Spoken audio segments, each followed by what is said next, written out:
अस्सलाम वालेकुम जी। आज की वीडियो का टॉपिक है कि हम अपना बैंक अकाउंट कैसे खुलवा सकते हैं यूके में आके। यहाँ जब आप एज आ इंटरनेशनल स्टूडेंट या किसी भी और वीज़े पे आते हैं, जब आपने बैंक अकाउंट खुलवाना होता है तो वो अकाउंट खुलवाने का क्या प्रोसीजर है वो मैं आपको बताऊंगा। अच्छा, यहाँ पे जो बैंक अकाउंट खुलवाने का प्रोसीजर है वो पाकिस्तान की तरह नहीं है कि आपको पहले बैंक में जाना पड़ता है, फॉर्म फिलअप करना पड़ता है और फिर आपकी बायोमेट्रिक होती है। इस तरह की चीज़ें यहाँ पे नहीं है। यहाँ पे सिंपली आपको जो डॉक्यूमेंट चाहिए, अपना आइडेंटिटी डॉक्यूमेंट चाहिए जिसके अंदर आपका ट्रैवल डॉक्यूमेंट हो सकता है या पासपोर्ट हो सकता है आपका। सेकंड के अंदर आपको कोई ऐसा डॉक्यूमेंट चाहिए जिसके ऊपर आपका प्रूफ ऑफ एड्रेस जो बन सके, या आपके घर का बिल हो सकता है लेकिन वो बिल फिर आपके नाम होना चाहिए, या कोई भी ऐसा डॉक्यूमेंट जिसके ऊपर आपका एड्रेस जहाँ पे आप रह रहे हैं और आपका नाम दोनों एक ही पेज पे मौजूद हो, और साथ ट्रैवल डॉक्यूमेंट। और बीआरपी भी, चूंकि अगर आप यूके में तो आपके पास बीआरपी भी होगा। Number 1 BRP, number 2 passport, number 3 क्योंकि वो पासपोर्ट ये देखते हैं कि कब आए थे, कौन से वीज़े पे आए थे, बीआरपी पे कौन सा वीज़ा, इस वजह से।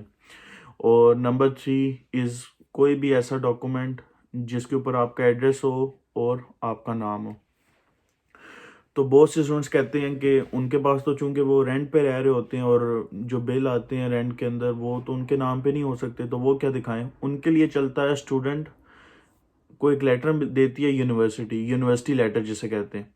उस यूनिवर्सिटी लेटर के ऊपर जो आपने यूनिवर्सिटी को एड्रेस दिया होता है वो होता है, और साथ आपका नाम लिखा होता है। मेरे केस में भी मैंने पासपोर्ट दिया था, बीआरपी दिया था और यूनिवर्सिटी लेटर दिया था। अगर आप स्टूडेंट नहीं हैं तो आपको क्या होगा कि आप यूके में आए, आप बीआरपी कलेक्ट कर लें, पासपोर्ट कलेक्ट कर लें, और फिर डीवीएलए होता है, प्रोविजनल ड्राइविंग लाइसेंस के लिए अप्लाई करें। जब आपका प्रोविजनल ड्राइविंग लाइसेंस आएगा तो उसके ऊपर आपका नाम भी लिखा होता है, आपका एड्रेस भी लिखा होता है उस कार्ड के ऊपर। तो वो कार्ड आप बैंक में दिखा के अपना अकाउंट खुलवा सकते हैं। अब प्रोसीजर ये होता है कि आपने जिस भी बैंक के अंदर अकाउंट खुलवाना है उसकी वेबसाइट पे जाएंगे और वहाँ पे आप ऑनलाइन अप्लाई करेंगे। एक कुछ फॉर्म होता है आपके पास जिसके अंदर मिनिमम क्वेश्चंस होते हैं कि आप कितने पैसे महीने में जमा कराया करेंगे, इनिशियल डिपॉजिट कितना कराना चाहते हैं, कहाँ पे रह रही हैं, कब से यूके में है, आपका नाम क्या है, पासपोर्ट नंबर क्या है, बीआरपी क्या है, बीआरपी के ऊपर एक नंबर होता है वो क्या है, इस तरह की प्रोसीजर। और ये क्वेश्चन जो हैं बैंक टू बैंक डिफर करते हैं। अलग अलग क्वेश्चन हो सकते हैं बैंक टू बैंक, लेकिन ये कि मोस्टली इस तरह के जेनेरिक से क्वेश्चंस होते हैं, कुछ इतने मुश्किल क्वेश्चन नहीं होते। आप वो फॉर्म फिल करते हैं। फिर क्या होता है कि अब जैसे मैं अब लॉयड्स बैंक का बताता हूँ क्योंकि वो सबसे आसान है यहाँ पे अकाउंट खुलवाना as compare to other NatWest, Barclays, Santander. इनके अंदर थोड़ा अकाउंट खुलवाना मुश्किल है। वो बैंक लेटर एक्सेप्ट कर लेते हैं, नेट वेस्ट नहीं एक्सेप्ट कर रहा था। मैं नेट वेस्ट में एप्लीकेशन पुट की, वो नहीं ले रहा था, उन्होंने मेरी एप्लीकेशन को एक्सेप्ट ही नहीं किया, तो इस वजह से। तो लॉयड्स की आप जाएं वेबसाइट पे, वहाँ पे क्लासिक अकाउंट खुलवा लें। क्लासिक के अलावा जो मेरे ख्याल से अकाउंट है वो करंट अकाउंट नहीं होते। ये इस्लाम में थोड़ा सा होता है कि करंट और दूसरा अकाउंट, हमने करंट अकाउंट खुलवाना होता है तो इसलिए आप क्लासिक अकाउंट खुलवा लें। और इस अकाउंट का एक ये भी फ़ायदा होता है कि इसके अंदर अगर आपके अकाउंट में इतने पैसे नहीं होंगे तो कुछ चार्ज भी नहीं होगा, फ्री अकाउंट होता है।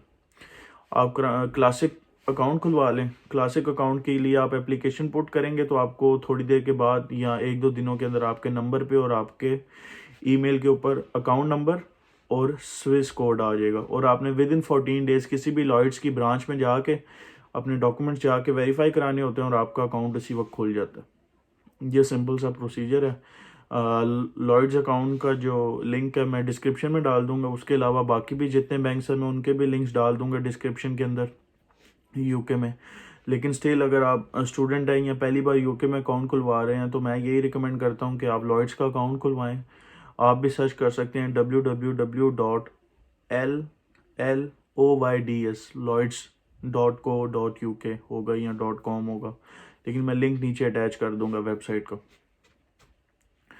तो बाकी फिर जब आप अप्लाई कर देते हैं विद इन 5 to 6 डेज़, आपके वर्किंग डेज़ के अंदर आपके घर पे वो कार्ड भेज देते हैं। अच्छा, कार्ड का ये होता है कि जैसे पाकिस्तान में हम होते हैं ना कि हमारे पास कार्ड आ जाता है, फिर हमें हेल्पलाइन पे कॉल करनी पड़ती है, फिर वो हमें एक्टिवेट कराना पड़ता है। ये एक्टिवेट नहीं कराना पड़ता। जैसे मेरे केस में मैंने उस कार्ड के अंदर पैसे जमा कराए थे और बैंक के अंदर जब मैंने खुलवाया था पैसे जमा करवा दिए थे और मेरे पास अब कैश नहीं था, कार्ड आता तो मैं कैश यूज़ कर सकता था। तो आप लोगों से भी ये बात है कि जब आप अकाउंट खुलवाएं जितने आपके पास कैश हो सारा का सारा ना जमा कराएं, कुछ 20-50 पाउंड अपने पास रखें ताकि जब तक कार्ड नहीं आता आप उस कैश को यूज़ कर सकें। तो फिर मैंने फ़ीस जमा करानी थी, तो पहले मैं यही सोचा था कि इसको एक्टिवेट कराना पड़ेगा, लेकिन जब मैंने हेल्पलाइन पे कॉल की, उनसे बात हुई, तो उन्होंने बताया कि ये एज़ इट इज़ आप यूज़ कर सकते हैं, कार्ड एक्टिवेटेड होता है। और जो बात रह गई पिन की कि जो वो कौन सा पिन होता है जो हम डाल के अपना कैश एटीएम, फिर बात रह गई पिन की कि वो कौन सा नंबर होता है कि जब हम नंबर को मशीन में डाल के एटीएम से पैसे निकलवा सकते हैं। उसके लिए ये होता है कि वो आपको एक इन्वेलप में भेजते हैं पिन। उस पिन बिल्कुल ना इनक्लोज्ड होता है, आप पिन खोलते हो, पिन को पढ़ लेते हो, मशीन में कार्ड डालते हो और मशीन से ही पिन चेंज कर लेते हो। पिन चेंज करने के लिए भी आपको हेल्पलाइन की ज़रूरत नहीं होती। बाकी आपका किसी भी किस्म का क्वेश्चन हो related to UK, your study visa, your visa interview, your pre CAS interview या प्रोसीजर हाउ टू अप्लाई, या अगर आप बैचलर्स के लिए अप्लाई कर रहे हैं तो यू कैस कैसे करना है, सारी एप्लीकेशन कैसे पुटअप करनी है, feel free to contact me. और इंशाल्लाह फिर आपको मैं कोशिश करूँगा कि जितना बेहतर हो सका मैं आप लोगों को गाइड करूँ। और चैनल को लाइक करें, सब्सक्राइब करें, वीडियोस को एज मच शेयर करें। और बहुत अच्छा रिस्पांस दे रहे हैं आप लोग, बहुत बहुत शुक्रिया आप सब लोगों का। बस आप लोग सपोर्ट करते रहें, हम भी वीडियोस डालते रहेंगे। मेरा दिल आज वैसे नहीं था, थोड़ा सा थका हुआ था, पहले मैंने इससे पहले ट्राई की थी, लेकिन फिर मैंने कहा आप लोग रिस्पांस दे रहे हैं, मेरा भी बनता है कि मैं फिर वीडियो डालूँ, तो इस वजह से। ठीक है बॉस, अल्लाह हाफिज़।